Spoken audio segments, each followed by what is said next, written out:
Salut, c'est Elsa, embarquez avec moi à la découverte d'un artiste, d'un univers, d'un projet. C'est tout de suite dans Quand la musique est bonne. Un podcast Fossa FM.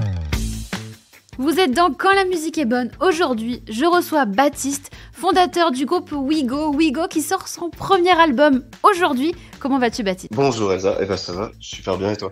Bah écoute, moi ça va, je suis très contente d'avoir avec toi. Alors d'abord, ça se prononce WeGo, mais ça se n'écrit pas comme le train qu'on va prendre. Non, pas du tout. Mais d'ailleurs, pour l'anecdote, ce qui est, je sais pas si c'est marrant pour moi ou pas marrant, mais en fait, quand j'ai créé WeGo et que j'ai eu le nom WeGo qui est venu, c'était en novembre 2013. Ouais. Et ça m'a fait sourire parce qu'il y a un mois, j'ai reçu une offre SNCF WeGo pour fêter leurs 10 ans. Et en fait, eux, ils ont posé le nom WeGo fin novembre 2013, je crois. Donc, je me dis que j'avais peut-être le même sens de marketing que la personne qui était en charge de ça chez eux. Donc voilà. Mais c'est bien. Maintenant, les gens, au moins, ils n'ont pas de problème à retenir notre nom. Et je pense que c'est surtout ça le plus important, quoi. Oui, parce que vous, votre groupe s'écrit WIGO. WIGO, ouais. À la base, c'était... WeGo, c'est venu à la base de mon immense admiration pour l'acteur Viggo Mortensen. Donc j'adore le prénom Viggo, je trouve ça vraiment très très beau. Et au sein du projet, j'ai toujours voulu qu'il y ait du violon et du violoncelle. Alors même si là, dans la formation actuelle, il n'y a pas forcément de personnes qui jouent du violoncelle, il y en a eu un petit peu à un moment, mais normalement ça reviendra. Et je me suis dit qu'en associant le V de violon et le V de violoncelle, on pouvait faire un très joli W, donc WeGo. Alors on va évidemment parler des dernières sorties du groupe, parce que vous avez sorti votre album Mosaïque Partie 2 le 17 novembre. Mais avant ça, je te propose qu'on remonte un petit peu le temps. Quel est, toi, ton premier souvenir lié à la musique ? Waouh, le premier souvenir, moi, lié à la musique, quand j'ai commencé, en fait, j'avais 4 ans, j'étais au conservatoire je m'inscrivais au conservatoire. Et le jour de l'inscription, j'hésitais entre piano et trompette. Okay. Et quand on s'est pointé devant la secrétaire avec ma mère et que je devais donner le nom de l'instrument, j'ai dit trompette. Et à l'époque, je sais pas, enfin, on m'avait recalé, on m'avait dit que non, j'avais encore des dents de lait et que du coup, c'est pas possible. Ouais. Du coup, je sais pas trop pourquoi, j'ai pas dit piano, j'ai dit violon. Du coup, ma mère m'a dit non. C'était pas prévu au programme et finalement, je sais pas, j'étais buté en me disant ça va être violon, alors que je ne connaissais rien du tout au violon, vraiment. J'avais aucune référence, j'avais vu aucune personne jouer du violon de ma vie. Et donc c'est ça, je pourrais dire le premier lien un peu bizarre avec la musique. Oui, parce que c'est vrai que le violon, c'est quand même super dur comme instrument. C'est vrai qu'il faut avoir, quand on commence, il faut avoir un entourage qui est pas dérangé par le fait que quelqu'un joue faux. Parce que c'est le bruit d'un chat qu'on torture. C'est un peu le même truc, quoi. Les 4-5 premières années, c'est vraiment difficile pour l'entourage. Et je sais que j'avais souvent tendance à m'enfermer dans ma chambre pour un peu par honte, parce que même jouer des cordes à vide, fallait quelques mois au début pour que ça sonne juste sans poser de doigt dessus, quoi. Donc ouais, c'est pas facile techniquement, ça demande beaucoup de rigueur, c'est vrai, chose que je sais que j'avais pas forcément personnellement. J'ai plus eu l'oreille que la technique. Et on va dire que j'ai essayé de transformer ça de mettre ça à mon avantage, quoi. Et pourquoi est-ce que à 4 ans finalement t'es allé au conservatoire ? C'est parce que t'as une famille qui fait de la musique ou c'était vraiment une envie de ta part ? C'était pas, alors dans mes souvenirs, c'était pas forcément une envie de ma part. J'ai des parents notamment un père qui est très mélomane et qui, lui, je pense, n'avait pas eu la chance. Il aimait beaucoup la peinture. Il n'avait pas eu la chance d'être soutenu là-dedans par sa famille. Et donc, je pense que c'était vraiment un souhait que eux deux avaient de mettre leurs 2 enfants, c'est-à-dire moi et mon petit frère, dans la musique, ou du moins dans un truc artistique. Et ça a matché vraiment par hasard, je crois. Je sais que dans le même temps, il m'avait inscrit au basket, sauf que je suis une chips, je suis pas du tout un bon sportif, et on m'avait carrément sorti de l'équipe de basket tellement j'étais nul. On peut pas savoir tout faire, et la musique et du basket. Hein. Ouais, non.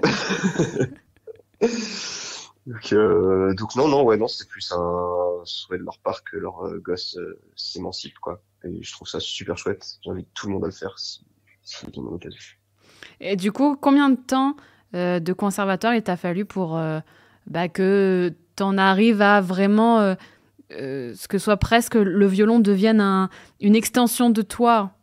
Il y avait un fait assez marquant, c'est qu'à chaque fois, gosse, j'étais quelqu'un de super anxieux, Mhm. mais ouais, un extrême pas joli à voir. Et à partir du moment où je mettais un pied sur scène, donc je me rappelle, j'étais là sans ma petite barbe avec mes petites lunettes un peu Harry Potter, il y avait plus de stress. Et c'était uniquement à partir du moment où la première note était jouée. Ça, c'est un truc qui m'a vraiment marqué parce que je comprenais pas trop pourquoi ça se passait comme ça.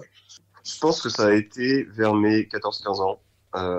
Et le déclic a été fait super rapidement parce qu'en fait, j'avais un prof qui était excellent dans le classique et qui avait beaucoup de portes à m'ouvrir si jamais j'avais voulu continuer dans le classique. Ouais. Et pour ça, il demandait à mes parents si je voulais entretenir un bon niveau, fallait au moins que je bosse 1 heure par jour, quoi. Sauf que je ne suis pas du genre à bosser à l'époque 1 heure par jour. Et j'en étais venu à carrément mettre la douille de lancer un CD de musique classique dans ma chambre et en faisant croire à mes parents que je jouais. Alors je sais pas, je leur ai jamais demandé vraiment s'ils ont cru à ce mensonge. Ouais. Je pense que non, parce que les parents sont pas si débiles que ça. Mais au moment où je faisais ça, plutôt que de jouer mon petit concerto de Bach, je me suis mis à jouer le thème de Jurassic Park, puis le thème du Dernier des Mohicans, puis le thème de... Et en fait, c'est là qu'il y a eu un déclic, quoi. C'est qu'à partir de ce moment-là, j'ai arrêté de vraiment bosser techniquement en instrument et je faisais confiance à mon oreille et je jouais tout ce qui me passait par la tête. Et c'est vers 14-15 ans que ce truc-là s'est produit. Donc c'est quand même 10 ans de conservatoire, quoi. Ouais, 10 ans de conservatoire avec le solfège que tout le monde adore à cette époque-là. Ah, terrible. Mais ouais, le déclic est vraiment venu à ce moment-là. Puis après, je pense dans la vingtaine, au moment où au niveau des études, je savais pas du tout ce que j'avais envie de faire. Et je me suis juste rappelé que j'avais commencé un instrument à mes 4-5 ans et qu'en fait, c'était ce truc-là dans lequel je m'épanouissais le plus, quoi. Donc de là, tout le cheminement a commencé à se construire. Comment faire en sorte que dans la musique actuelle, le violon ait une place que je considérais qu'il n'avait pas jusqu'ici. Je voulais absolument que si un projet était créé avec le squelette du violon, c'était pour plus qu'on m'appelle Mozart ou Beethoven ou André Rieu. Ça, on me le sortait très souvent. Ou alors, ça va, tu peux me faire le thème de Louise Attaque.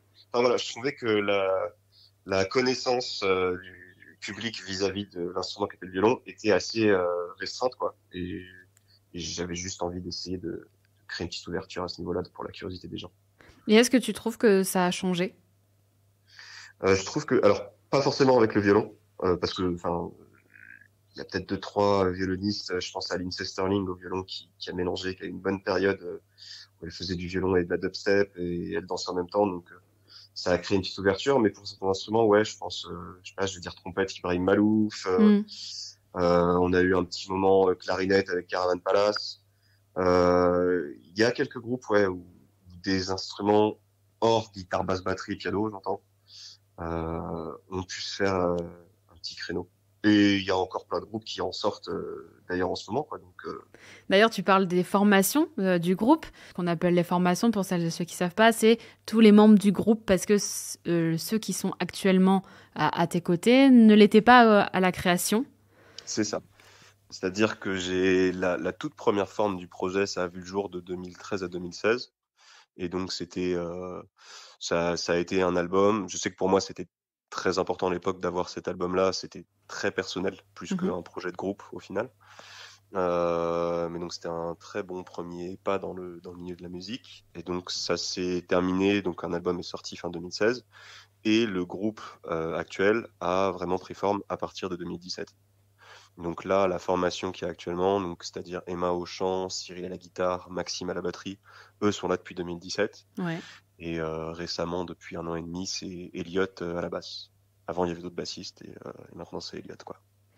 Justement, comment vous vous êtes rencontrés avec les 4 autres membres du groupe ? Alors, Emma, j'étais au conservatoire avec elle. Elle faisait de la clarinette. Okay. Donc, on s'était retrouvés à jouer plusieurs fois dans des projets d'orchestre ensemble. Et on parlait, pas forcément plus que ça, mais voilà, je la connaissais du conservatoire et donc on a une petite différence d'âge. Enfin, elle est de la génération de mon petit frère. Ouais. Et quelques années plus tard, elle devait faire un concert avec son groupe de rock du lycée dans la ville, dans une salle de la ville où on était originaire. J'y suis passé parce que j'allais toujours à ces événements-là. Je l'ai vu chanter et je suis allé la voir en sortie de scène. Je lui ai dit que le jour où elle était prête à passer l'étape au-dessus, moi j'avais une place à lui proposer au sein d'un projet, quoi. Ouais. Donc quand je l'ai rappelé, elle a dit oui direct et depuis ça a toujours matché. Cyril, je l'avais rencontré, c'était un très bon ami de la personne avec qui j'avais énormément bossé sur le tout premier album, la première version de We Go de 2013 à 2016. Il avait posé un peu de guitare sur un des morceaux à l'époque et du coup quand il a fallu recréer la formation, j'ai pensé direct à lui, quoi. Donc il a dit oui tout de suite. Maxime à la batterie est un ami de Cyril. J'avais eu la chance de partager une scène avec lui à l'époque où il était dans un autre groupe de rock français. Je me rappelle très bien parce qu'il m'avait pas du tout parlé de la soirée. Je m'étais dit mais c'est qui ce mec et on s'était revu, je pense 2 ou 3 semaines après, vu que j'essayais de constituer un peu le groupe et à la batterie et bim, voilà, ça s'est fait et depuis de toute façon depuis on est tous super copains en fait. Et Elliot, le dernier venu, bossait au même endroit qu'Emma. Ok. Je crois que c'était dans un conservatoire ou une asso, enfin un truc en lien avec la musique en tout cas. Et l'apport d'Elliot est, je trouve, son point de vue super important parce qu'il est vraiment arrivé dans le projet donc en dernier et avec un regard super candide. Et ce qui est super bien, c'est que là où nous on pouvait avoir des doutes parce que ça commençait à faire 4-5 ans qu'on tournait les morceaux, il a porté une patte toute neuve et il nous a fait reprendre confiance sur des titres qu'on n'avait plus forcément envie de jouer. Enfin bref, il y a toute une alchimie là qui s'est créée qui est géniale, quoi. On sait qu'on n'a pas beaucoup de temps avec tous nos emplois du temps, nos boulots à côté pour essayer de survivre en attendant de vivre de la musique. Ouais. Et du coup, on a vachement segmenté le temps et on est ultra débiles comme des amis d'enfance pendant 2 heures. Et quand il faut bosser les 4 heures qui suivent, ça file droit, quoi. Donc voilà. Ouais, vous êtes un groupe d'amis au-delà qui fait de la musique en fait. C'est ça qui est. J'ai toujours eu le fantasme depuis gosse quand je m'intéressais au groupe à me dire putain, ces gens-là, ils ont de la chance, ils se connaissent depuis le collège et ils grandissent et ils font de la musique ensemble. Ouais. Et j'avais un peu personnellement ce regret de pas avoir connu ça. Moi, mes amis, j'avais pas beaucoup d'amis musiciens, c'était plus des sportifs ou autre chose. Et là, je suis très content qu'à l'heure actuelle, on ait créé une sorte de petite famille et qu'en plus de ça, on sait bosser ensemble et on aime bosser ensemble, quoi. Et du coup, moi, c'est vrai que quand j'ai vu votre groupe, ça m'a vite fait penser, parce que je pense que c'est vraiment ma génération, mais au groupe français Superbus, parce que y a Emma qui est au centre, qui fait la voix lead, et vous 4, du coup, les garçons, avec vos instruments. Est-ce que c'est un choix d'avoir une chanteuse, ou parce que le fait que t'aies rencontré Emma, comme tu nous as expliqué tout à l'heure, ça s'est fait comme ça? Parce que il me semble que la première formation du groupe, il n'y avait pas de filles. Exactement. Il y avait pas de filles, il y avait un autre chanteur. Il y a eu une autre fille aussi dans la formation, il y avait Emma, il y avait une violoncelliste, Margot. Je ne sais pas si... je sais qu'à l'époque où 2013-2016, tout ça, où c'était que des mecs au sein du groupe, on m'avait fait des retours comme quoi, ce serait pas mal quand même, une voix féminine un peu. Et ça m'était vraiment resté en tête et je me suis dit oui, je suis ouvert à tout et je pense que ce serait une excellente idée. Je trouve que là, à l'heure actuelle, du coup, c'est vraiment une très bonne idée. Et il y a quelque chose qui se crée je sais pas, on est tous très protecteurs les uns les autres et ce truc-là ressort encore plus avec Emma. Ouais.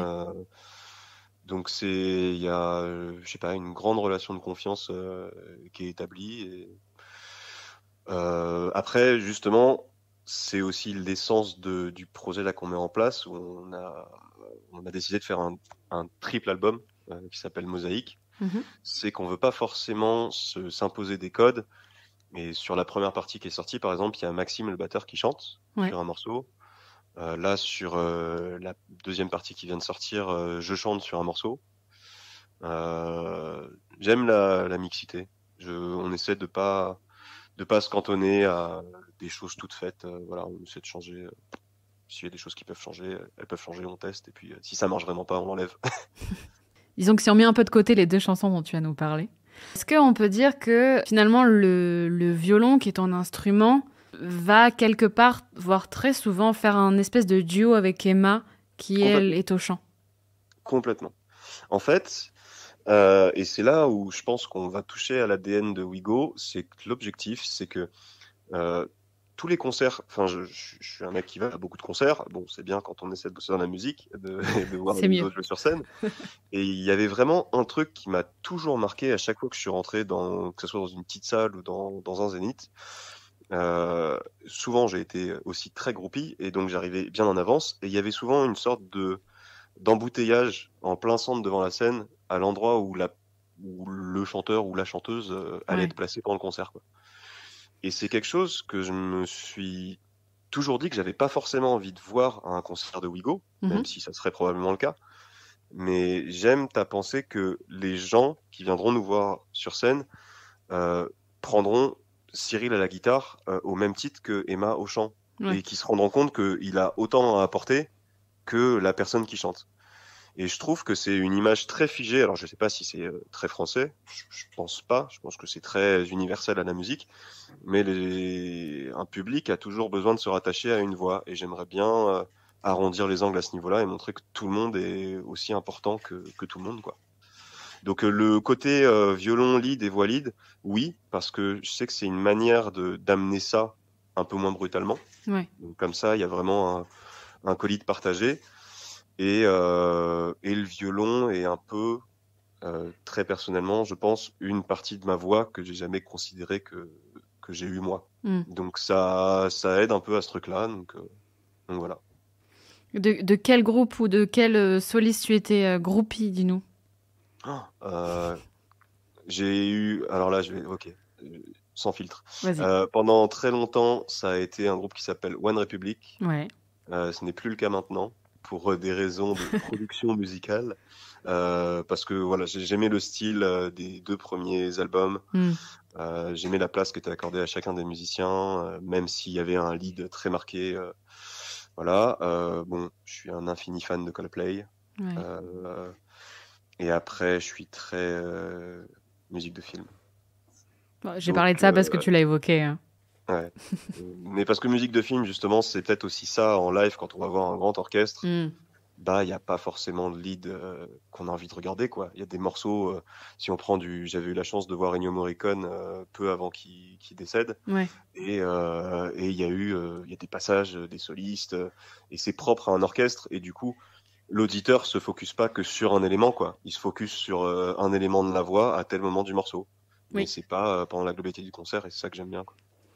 Oui, c'est vrai que l'orchestre, c'est un tout, même s'il y a tout un tas de solistes, mais on ne sait jamais vraiment quand, à part si on connaît les morceaux, mais quand l'un ou l'autre va devenir plus important le temps de quelques notes. Ouais.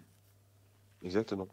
Alors, pour faire un tout petit peu le tour du groupe, même si tu nous as parlé des membres actuels, en 2016, vous sortez votre premier EP qui s'appelle Miroir. Pourquoi à cette époque-là que vous n'étiez que des garçons? Oui, exactement. Quel regard tu portes sur cette EP? Extrêmement personnel. Je sais qu'à ce moment-là, mentalement, psychologiquement, je sais pas trop comment je pourrais le dire, mais j'étais pas dans la meilleure des phases. Et c'était un exutoire de faire cet album, notamment le morceau Miroir, justement, qui est encore d'ailleurs un morceau qu'on continue à jouer en live avec la troupe actuelle.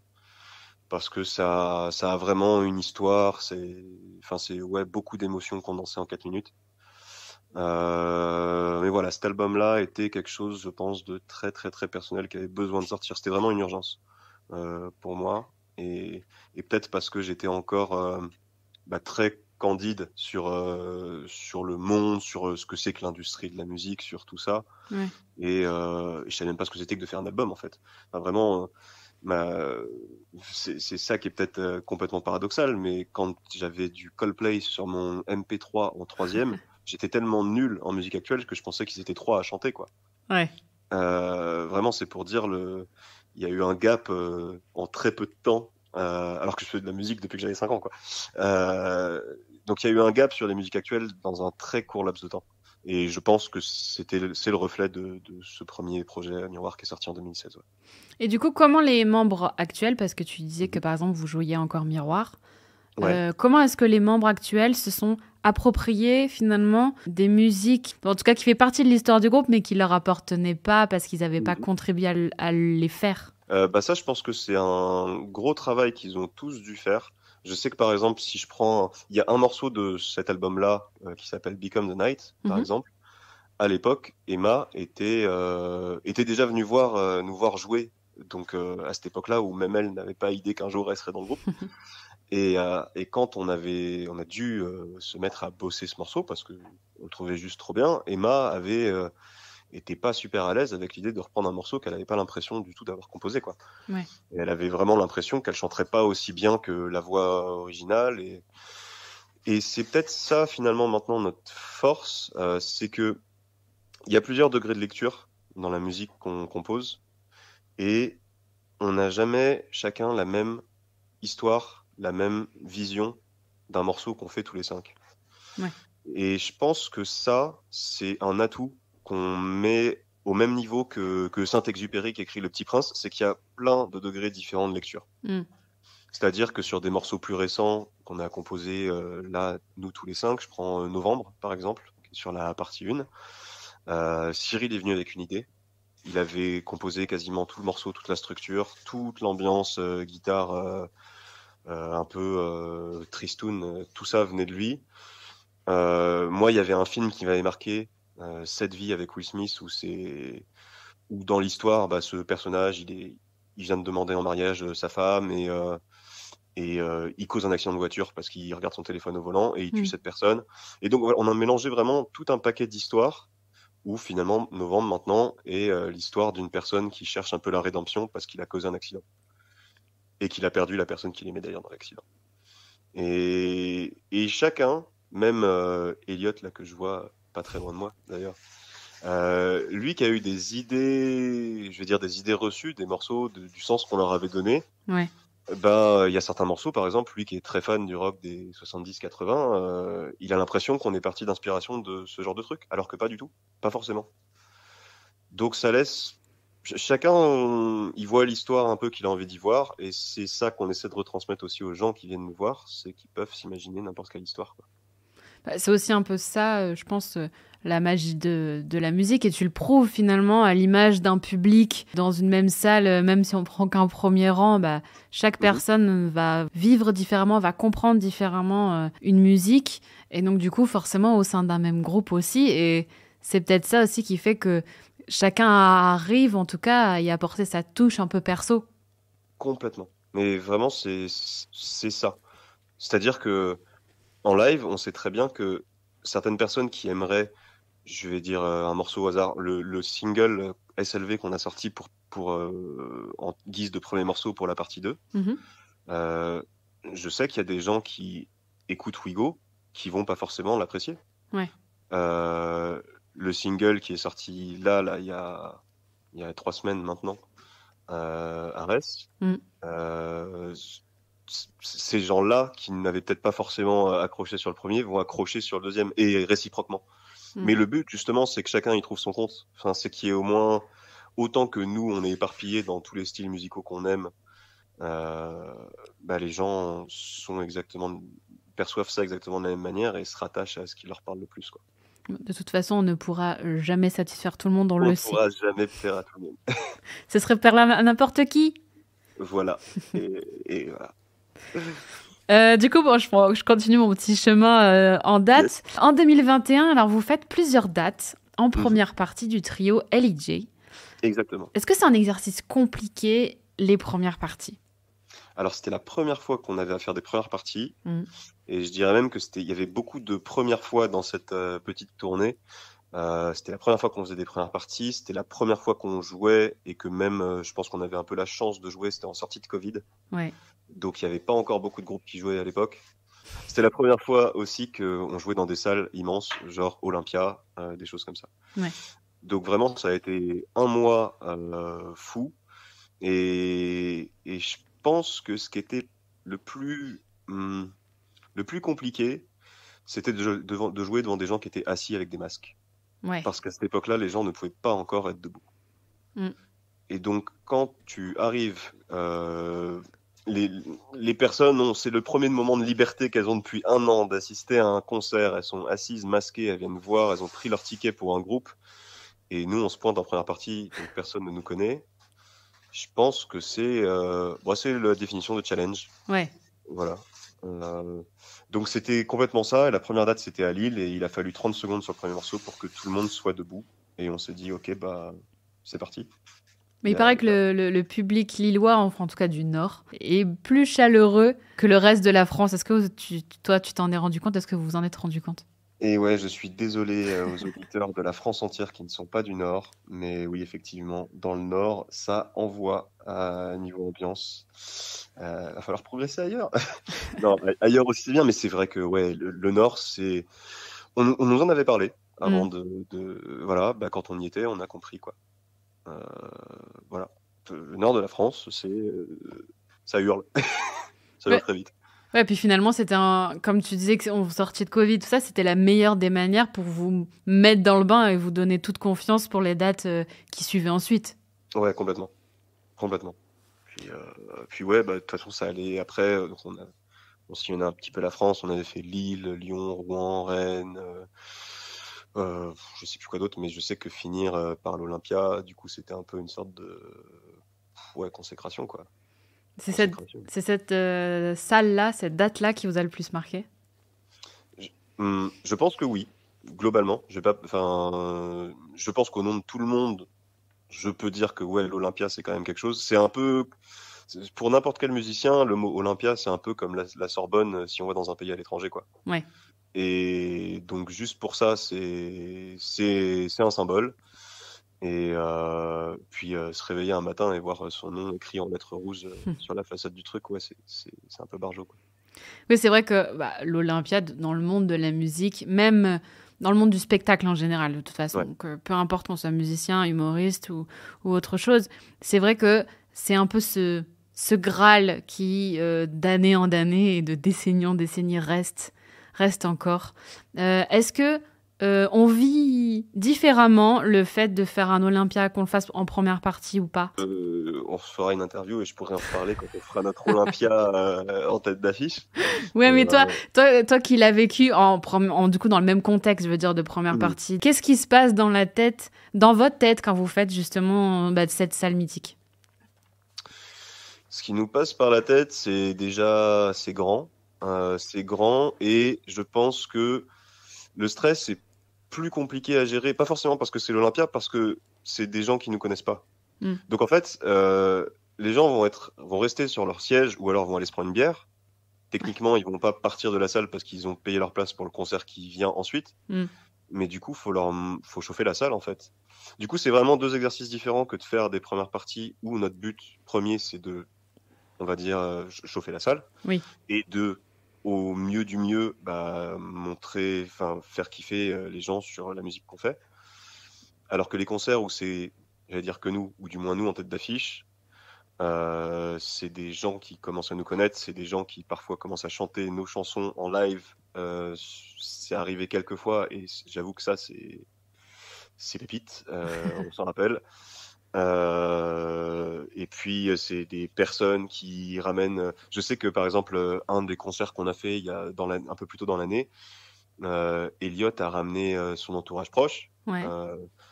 Et puis je crois que ces personnes-là s'attendaient pas forcément à voir ce qu'ils allaient voir. Alors je vais pas dire on était monstrueux ou quoi que ce soit, même si je le pense un petit peu, mais ils s'attendaient pas à voir le concert qu'ils ont vu. Ils s'attendaient vraiment à voir, je pense, un concert d'un groupe un peu de garage. Ouais. Encore une fois, je grossis, mais ils sont repartis chez eux, ils ont dit ok on stream quoi. Et c'est la différence. Alors, je continue encore à tirer mon petit fil. En 2022, le premier album du triptyque dont tu nous as parlé tout à l'heure, que vous avez imaginé, sort. Pourquoi est-ce que vous avez décidé d'appeler ce triptyque-là Mosaïque ? Alors, Mosaïque pour plein... Alors oui, pour plein de raisons. Bon, je vais aller vite sur les premières. La première, c'est que Miroir était sorti. Et je sais pas, un jour, j'étais en train de conduire et je suis souvent poussif au volant, mais surtout au feu rouge parce qu'il faut bien conduire et pas causer d'accident. Donc, et je sais pas, le mot mosaïque en 6 lettres comme miroir, Ouais. ça m'a sauté aux yeux en fait. Donc tout de suite, on s'est mis à en parler. On s'est dit, écoutez, on n'écoute en aucun cas les mêmes styles de musique tous et toutes. Donc va falloir trouver un concept, une sorte d'étendard sous lequel on pourra tous penser et jouer la même musique. Et on s'est dit pourquoi pas avoir un nom de code de type gros projet et le décliner en plusieurs parties. Donc Mosaïque partie 1, partie 2, partie 3. On s'est dit que question de style, encore une fois, vu qu'on a tous des playlists ultra éclectiques, pourquoi on prendrait pas tous les trucs pop chacun qu'on aime le plus et on se dirait que la première partie, ce serait un peu le mélange de nos inspirations à tous en termes de musique pop. Ouais. Pourquoi on ferait pas la même chose avec un échantillon un peu plus rock pour la suite, donc la partie 2. Et là d'ailleurs aujourd'hui, je suis en train de bosser avec Cyril et Elliot parce qu'on prépare la partie 3, on est en train de faire le plan et ce sera un peu plus électronique, cinématographique. Et donc Mosaïque parce que simplement plein de petits morceaux qui créent une œuvre beaucoup plus grosse que les morceaux ne l'étaient au préalable, quoi. Je pense que c'est vraiment cette idée qu'on a voulu garder, ce truc de morcellement qui crée un dessin, un paysage. Voilà. Avant que tu nous en dises un peu plus sur le premier album, donc la partie 1 qui est disponible. Je te propose qu'on écoute Piche. C'est parti.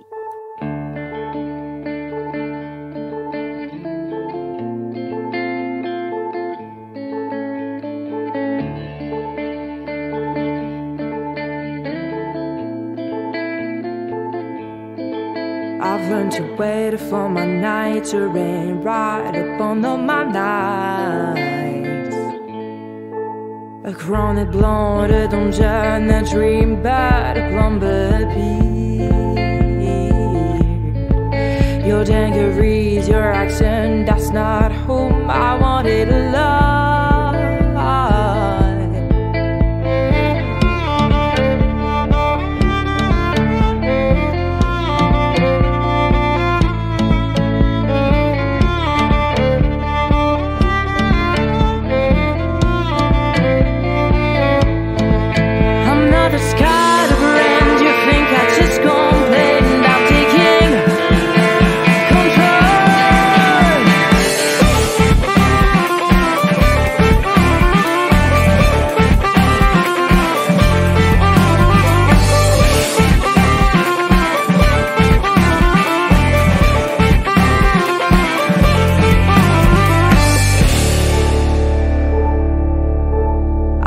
To wait for my night to rain right upon my night.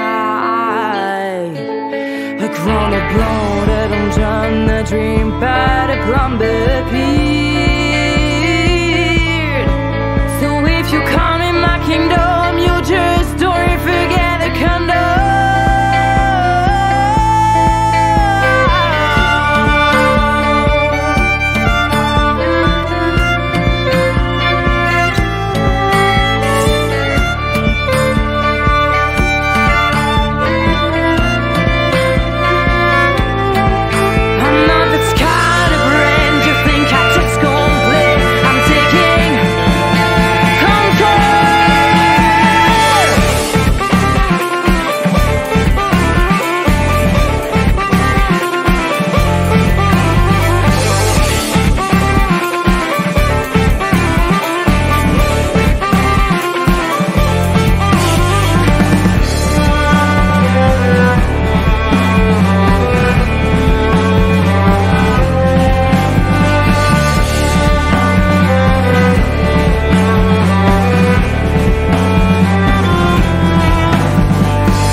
C'était Pidge du groupe WeGo. Baptiste, tu es avec moi pour parler du groupe notamment et de votre projet, votre univers, nous faire un petit peu voyager. Tu peux nous parler de ce titre qu'on vient d'écouter, parce que j'aimerais bien que tu nous expliques en fait. À vous 5, vous arrivez à imaginer les musiques. Je sais que Emma est à l'écriture et que vous êtes surtout à la compo. Mm-hmm. Comment est-ce que vous arrivez à goupiller tout ça? Est-ce qu'il y a un ordre de d'abord Emma qui écrit, d'abord vous? Alors globalement, on est très rarement, je crois, je vais peut-être même dire jamais, en tout cas pour l'instant, on n'est jamais parti d'un texte pour écrire la musique autour. On est tout le temps parti d'une idée. Donc Cyril vient avec une idée, je viens avec une idée, Maxime, ça lui est arrivé aussi de venir avec Ditto par exemple, comme idée sur la première partie. Ouais. Et on voit ce qu'on peut faire du morceau. On voit si déjà ça nous plaît tous. C'est déjà arrivé que ça soit pas forcément le cas, mais du coup c'est compromis. Et on commence à juste broder, tisser le squelette. On essaie d'établir une structure. Une fois qu'on a ça, je dirais qu'on s'imprègne chacun du sens qu'on a un peu envie de donner au titre. Pour Pitch, par exemple, on voulait quelque chose d'un peu guerrier, un peu tribal. Et ça tombait bien parce que Emma avait envie de parler d'un sujet un peu féministe. Ouais. Alors qu'on n'est pas nécessairement, j'allais dire, engagé sur les textes. C'est pas forcément notre portée première. Nous, c'est surtout de donner aux gens l'envie de se créer des images. Bien évidemment, si on peut mettre une petite touche d'engagement en plus, on va pas cracher dessus. Parce que voilà, Emma avait envie de parler de ça et on était tous d'accord et c'est ce qui s'est fait. Et voilà, donc Pitch, ça a été assez rapide dans mes souvenirs, parce que la maquette était ressemblait déjà à quelque chose d'assez abouti. Il y a des morceaux comme Novembre où ça a pris, je vais pas dire beaucoup plus de temps, mais où on a transformé peut-être 26 fois le morceau. On avait 26 arrangements différents à chaque fois, on avait 14 types de montées différentes, et c'était soit parce qu'on bossait pour le live, soit parce que juste on répétait que ça ne faisait que varier. Et plus les semaines passaient, plus le morceau avait une tête différente. Donc voilà, ça part vraiment toujours de quelqu'un qui a une idée. On passe une répète entière sur l'idée. Souvent, on a un nom de code entre nous, on dit tunnel. Si ça commence à partir dans tous les sens et qu'on ne voit pas le bout et qu'on se dit c'est mort. Ouais. Mais il y a très peu de morceaux qu'on jette en réalité. On n'est pas un groupe à composer 32 titres pour devoir n'en garder que 8. Okay. Là, je sais que pour la troisième et dernière partie, par exemple, on en a peut-être des idées de maquette un peu plus que 8 parce qu'on va partir sur 3 fois 8 titres. Mais on n'est pas à 26 titres pour la troisième partie, quoi. On a déjà que 10 ou 11 titres. Donc le choix sera fait un peu plus rapidement, je pense. Oui, finalement, vous travaillez dans un accord quand même au préalable et pas quelque chose qui va finalement finir par mourir, quoi. Ouais, non, jamais. Jamais. Puis vraiment, c'est surtout ça qui est marquant. Dès que s'il y a on part vraiment du principe qu'il n'y a pas de mauvaises idées. Oui. Donc, tout le monde donne son idée. Et en fait, c'est juste si au bout d'un moment, on se rend compte que c'est l'avantage, je trouve, d'être un nombre impair. S'il y en a plus de 2 qui tirent un peu la gueule, c'est que c'est peut-être pas la bonne direction à prendre, quoi. Donc, d'un commun accord, on en discute et on change de sujet ou on creuse encore plus. Et le titre Pitch a un clip. Le noir et le blanc dominent. Il y a des touches de violet. Pourquoi avoir choisi ce titre-là pour en faire un clip? Alors ce titre-là, parce que on trouvait que c'était celui qui comment dire, à l'époque de la partie 1 en tout cas, reflétait le plus les ambiances différentes du reste de l'album. Je sais qu'il y a un morceau comme Cloud ou Novembre qui sont résolument plus rock et du coup Pitch a un petit peu de ça. A contrario, Palm Trees ou Ditto sont un peu plus pop, voire ballade et ça fait aussi partie de l'ADN de Pitch. Donc Pitch paraissait être le bon morceau pour le clipper tout simplement. Et le coup des couleurs, ça c'est une super bonne question parce que c'est vraiment on a décidé de fabriquer notre identité autour de 3 couleurs en fait. Okay. Le violet, le noir et l'argenté, et de lier chacune de ces couleurs à une des parties de ces albums. Donc, Baptiste, jusqu'ici je t'aimais beaucoup en tant que Graphiste, je peux te dire que le noir n'est pas une couleur. Je suis tellement désolé. Ouais, mais en plus, je m'attendais à me le prendre. Je comprends. Non, en vrai, le noir, c'était plus facile parce que Oui. tout le monde voit le noir. Et puis j'avais pensé un peu merchandising ou même scène, tenue de scène. Et c'est vraiment le truc passe-partout. Oui, non, mais oui, je t'embête. Mais oui, oh là là, j'ai blessé quelqu'un. Ouais, je me sens blessée. Je pense qu'on va s'arrêter là. Désolée.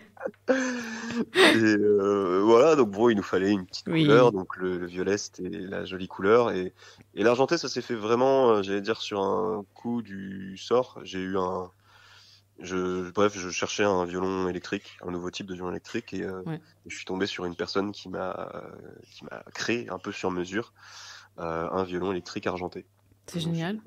Tant qu'à faire, c'est pas forcément, on n'a pas l'habitude de voir des violons argentés, donc autant miser un peu sur cette couleur-là aussi. Bah oui. Et donc voilà, donc la partie 1 est sur majoritairement la thématique du violet, la partie 2 qui vient de sortir sur le noir, et la prochaine électronique plus argentée. Ce qui correspond bien à l'électronique finalement. Voilà, en plus, je trouve. Et le noir bien au rock. C'est vrai. Qui n'est pas une couleur, le rock d'ailleurs, mais... Non plus, ni le noir ni le rock. Alors c'est aujourd'hui que votre deuxième album sort, donc c'est la partie 2 qui est sortie, ça y est. Et cet album-là, il a été porté par le single que tu évoquais tout à l'heure, qui s'appelle SLV, et qui est sorti le 9 juin. Je veux bien que tu me dises ce que ça veut dire, SLV. Alors SLV, ça fait partie de ces trucs-là dont je te parlais tout à l'heure, du Petit Prince, où tu sais, un peu tout le monde a sa vision d'un titre. En fait, quand j'avais bossé sur la maquette, le nom de code du fichier, c'était Soleil, le vent. Ok. Donc détaché. Ouais. Et quand on s'est mis à bosser le morceau, il y avait certaines personnes du groupe avaient compris que c'était Soleil, le vent, tout attaché. Donc plutôt que de tous tomber en accord-désaccord sur un titre, on s'est dit qu'on allait mettre les initiales, et comme ça laisserait le loisir aux gens de nous poser la question pour avoir la signification exacte. Donc comme ça, si la question est posée à Emma, elle répondra probablement Soleil, le vent, et moi je répondrai Soleil, le vent, et puis débrouillez-vous avec ça en fait. Est-ce que du coup c'est un titre à écouter quand le soleil se lève ? Quand le soleil se lève, quand le soleil est à son plus haut niveau dans le ciel, un peu comme le zénith, ou quand... Je pense que c'est un morceau qui met de bonne humeur. En tout cas, c'est un morceau bon mood, et ce qui n'est pas nécessairement le cas de la majorité de la partie 2. Ouais. Enfin, ça aussi, je pense que c'est peut-être une fausse image. Les 4 premiers morceaux de la partie 2 sont plutôt lumineux, et les 4 derniers plutôt sombres. Pour autant, je trouve que c'est un petit peu ça aussi la définition de la mélancolie. Il n'y a jamais vraiment de tristesse profonde ou de bonheur intense. Et je pense que c'est ça qu'on essaie de refléter, quoi. Et heureusement, t'imagines ? Ce serait la vie sans nuance terrible. Ouais. Et du coup, sur ce nouvel album, il y a 8 titres. Il y a aussi le titre Arès, qui a été choisi pour être le dernier extrait avant la sortie de l'album. Tu nous en as parlé tout à l'heure, mais est-ce que tu peux nous en dire un petit peu plus ? Alors Arès, c'est un morceau. Enfin, qu'est-ce qu'on adore le jouer, surtout en live. C'est vraiment, ça nous déclenche une énergie de taré, quoi. Non, sinon l'histoire, plus sérieusement, de Arès, on voulait parler un petit peu de nous sur notre manière de composer, de voir les choses, où on est à 5, c'est très compliqué d'être unanimement d'accord tout le temps.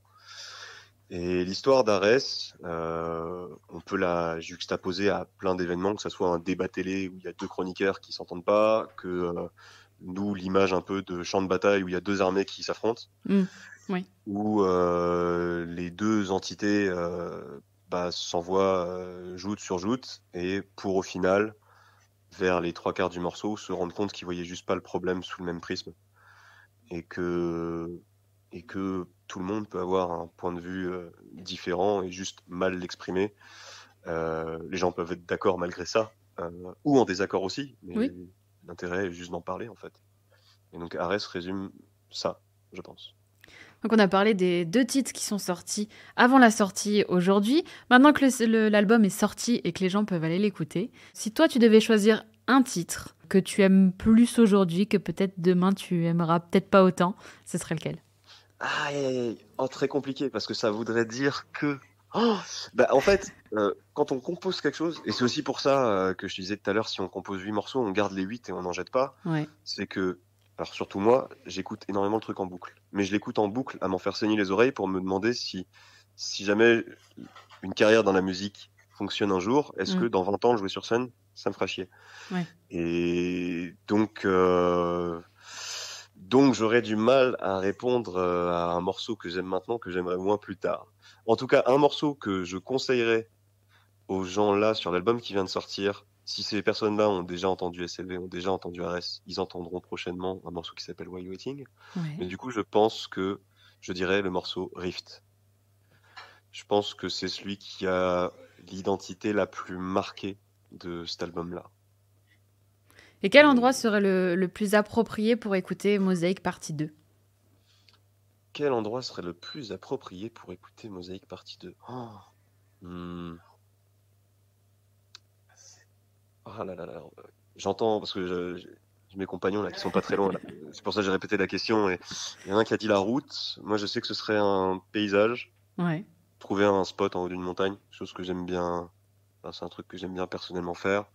Mais un truc d'assez contemplatif, je pense. Un truc où on peut regarder soit par la fenêtre, soit juste le paysage et puis prendre les émotions comme elles viennent. Et voilà. Ouais, l'album dure 27 minutes 28, je crois. Et du coup, c'est pas très long finalement pour se créer plein d'histoires. Oui, mais bon, si on est comme toi et qu'on écoute les choses en boucle, ça peut être infini. Il y a de quoi faire. Ouais. Quelle tristesse. Bon, du coup, tu nous as dit que vous travaillez dessus, mais est-ce que tu as un ordre d'idée, même très général, de quand serait disponible la partie 3? Je pense que la partie 3, j'ai pas envie de m'avancer et qu'on me dise « Baptiste, on avait dit qu'il fallait pas dire ça !» Mais je pense que, sans trop mouiller, début 2025. Ok. On me dit que je suis un grand malade. Voilà. Au meilleur des cas, fin 2024, mais vraiment fin 2024. Ouais. Au pire des cas, début 2025. Et je t'ai pas demandé, mais les albums sont disponibles uniquement en streaming?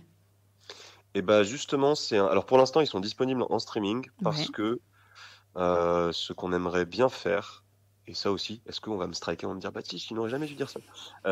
On aimerait bien, en tout cas, au moment où la 3e et dernière partie sortira, faire une sorte de, là, avoir l'objet, en fait, des 3 albums réunis. Donc c'est surtout, je pense, à ce moment-là qu'on vise une sortie physique pour tous les albums, quoi.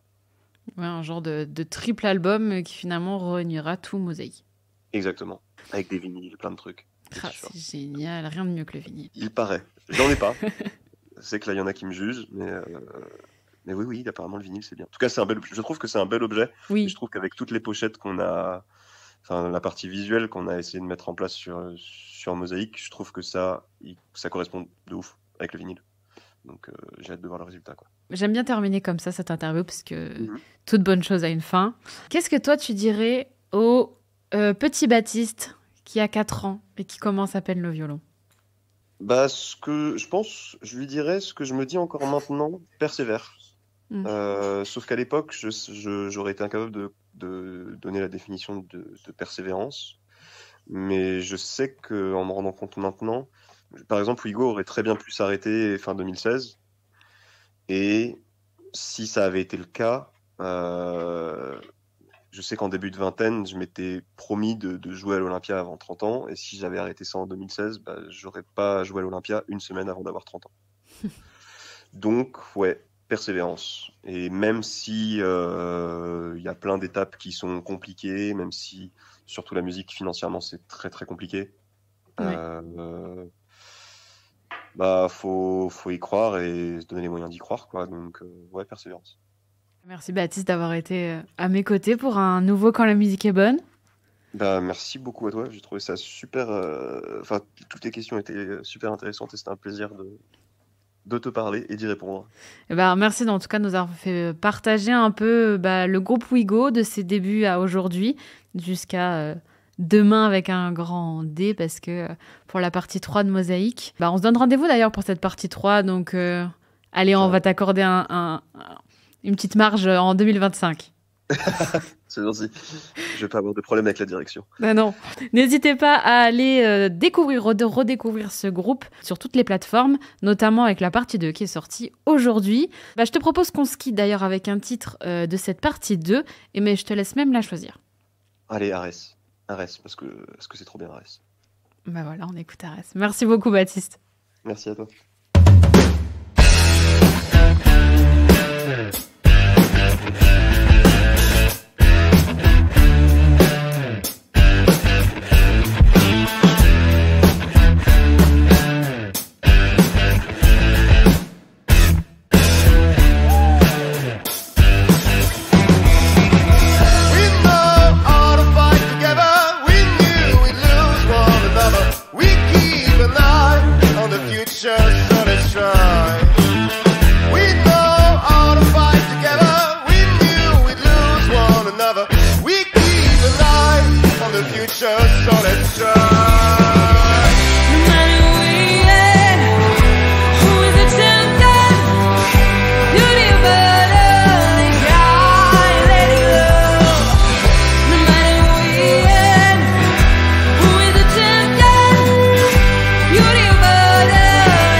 Just